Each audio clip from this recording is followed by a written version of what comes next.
We'll explore the anatomy of racism on this program. We'll also ask whether Indians, often guilty of our own racial prejudices, can afford to take the high moral ground on racism. So racism, myth and reality is the subject of our program this evening. I want to start with the Australian High Commissioner to India, John McCarthy.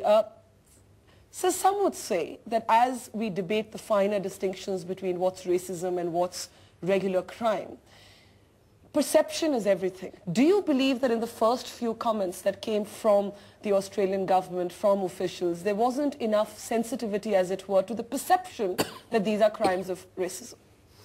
Well, I think what came through very clearly, really almost as soon as these crimes were beginning to be reported, was that they were crimes against Indians, and that they were crimes that had to be stopped. And machinery has now been put in place to seek to stop those crimes. That's really what it's about. Now, whether the crimes were committed out of motives of larceny, sheer hooliganism, or racism is often difficult to discern. But the main point has to be that they got to stop. And I think we have to show a greater duty of care to Indian students. But is it your perception that these were crimes that coincidentally, saw Indians being the victims? Or was there a pattern to it? Has there been a pattern? No, I think there has been a pattern in certain parts of Melbourne where a large number of Indian students happen to be living.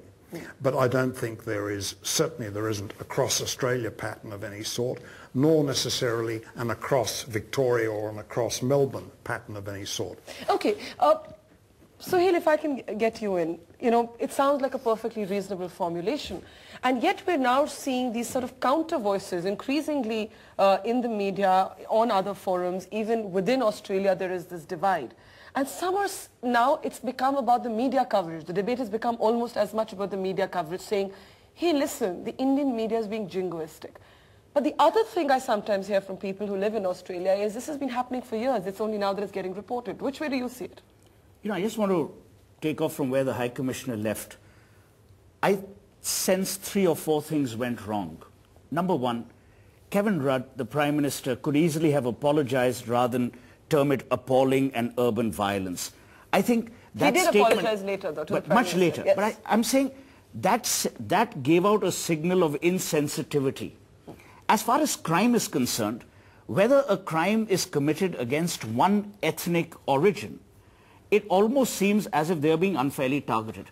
You've had in the last 3 days the Chinese government protest. Yeah. In Sydney, we're seeing crimes against the Chinese. Yeah. I have a different spin, though. Which is? I think there is racism. And Australia has admitted racism. The first act that Kevin Rudd did was apologize for the atrocities against the Aborigines. But you're saying the apology should have come earlier on this case? I'm saying there should have been a public statement, a public demonstration by the authorities that, yes, this shouldn't happen. To term it urban violence seemed to be insensitive.